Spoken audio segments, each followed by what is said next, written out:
Welcome to the deep dive. Great to be here. So today we're jumping into India, and, well, it's vast. Trying to summarize it completely, almost impossible, really. But we've looked at some really vivid descriptive sources.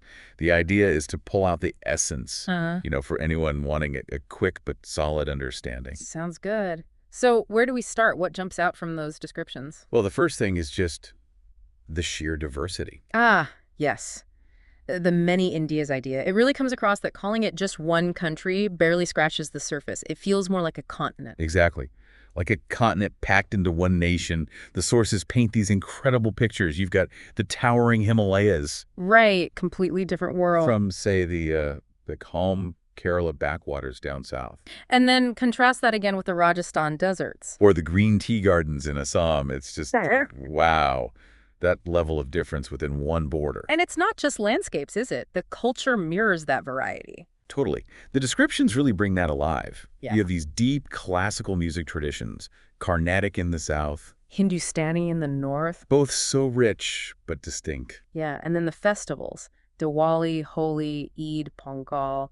Each one is this huge explosion of color and energy and tradition. Don't forget the street food, just the descriptions of that alone. It's a whole sensory experience, a cultural marker in itself. It really is. You get a sense that this constant mixing of people and ideas over centuries through trade or migration, it hasn't just created variety, but maybe also a kind of adaptability. That's a great point. It fosters this unique blend, which leads nicely into another key theme from the sources. Which is? This fascinating dance between ancient wisdom and a really modern pulse. Oh, right. The paradox. Old and new living side by side. Exactly. You've got ancient Sanskrit texts being studied, millennial-old wisdom. And then, boom, Bengaluru buzzing with tech startups. Cutting-edge stuff. Or think about yoga and Ayurveda, ancient practices, globally recognized now existing alongside, well, a space program.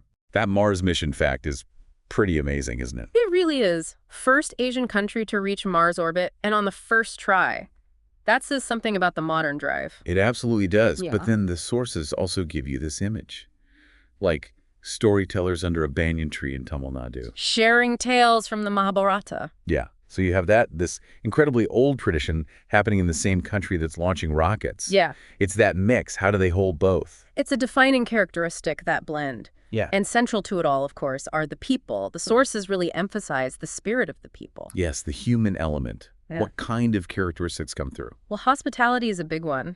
That simple gesture of offering chai to a stranger, it seems quite embedded. And resilience, too. Oh, definitely. You see descriptions of, say, the Mumbai trains, incredibly crowded, yet it's just part of the daily rhythm. Adaptability in action.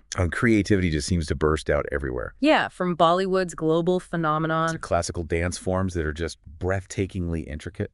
And henna art, those rock-cut temples. It's this constant creative expression. The sources don't shy away from the challenges, though. Poverty, inequality, tensions, they're mentioned. No, they acknowledge the complexities, but there's still this underlying feeling of forward movement, a kind of hopefulness, despite everything. So it's not just a place on a map. Far from it.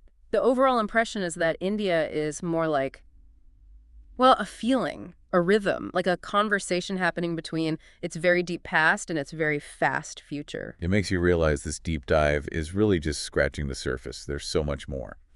Food, languages, cinema, spirituality. Oh, absolutely. Each of those could be its own exploration. This is just a starting point. Which kind of leaves us with a thought, doesn't it, for our listeners to maybe ponder. Perhaps something like, how does a nation manage that? Holding on to such incredibly deep historical roots while pushing forward with such rapid change. And what can other cultures maybe learn from watching that dynamic unfold? A fascinating question. Indeed. Namaste.